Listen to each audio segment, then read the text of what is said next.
మనుషులు పై రూపాన్ని చూస్తారు, దేవుడు అతని మీద ఒక ప్రత్యేకమైన ఇదిగో దైవ ఉద్దేశం ఉంది. దేవుడు అతను కోరుకున్నాడు కాబట్టి అతను అభిషేకించు. వెంటనే తెచ్చిన నూనెను తీసుకొచ్చి దావీదు మీద పోసి దావీదుని అభిషేకించాడు. ఎవరు చెప్పరేంటండి? సమూయేలు. అక్కడ అయిపోయింది.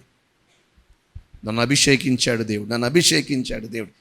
నేనే రాజుని. ఇంకా ఇశ్రాయేలుకి రాజు ఎవరు? దావీదు.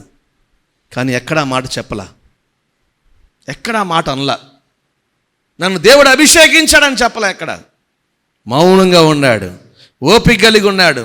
సౌలు దగ్గరికి వెళ్ళి పరిచర్య చేశాడు. ఆ ఇంట్లో పనివాడిగా ఉన్నాడు, సైన్యంలో పనిచేశాడు. సౌలు చేత తరమపడ్డాడు. ఏమండి, అరణ్యాల పాలయ్యాడు, ఆకలి దప్పకలు అలమటించాడు.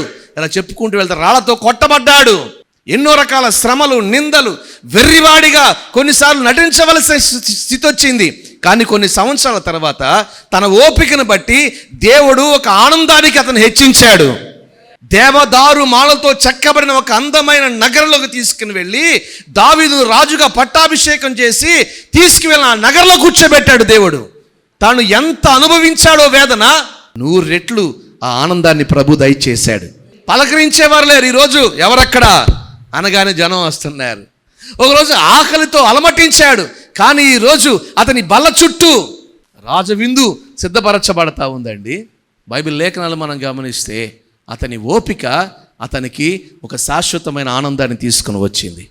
అతని దుఃఖమంతా పోయింది, తను అనుభవించిన వేదన అంతా పోయిందండి. ఎంత వేదన పడ్డాడో అరణ్యాల పాలై, అంత సంతోషభరితమైన జీవితాన్ని దేవుడు దావీదుకి ఇచ్చాడు. దేవుని సేవకునికి అదే చెప్తున్నాను, నీవు ఓపిక పడితే ఫలిస్తావు.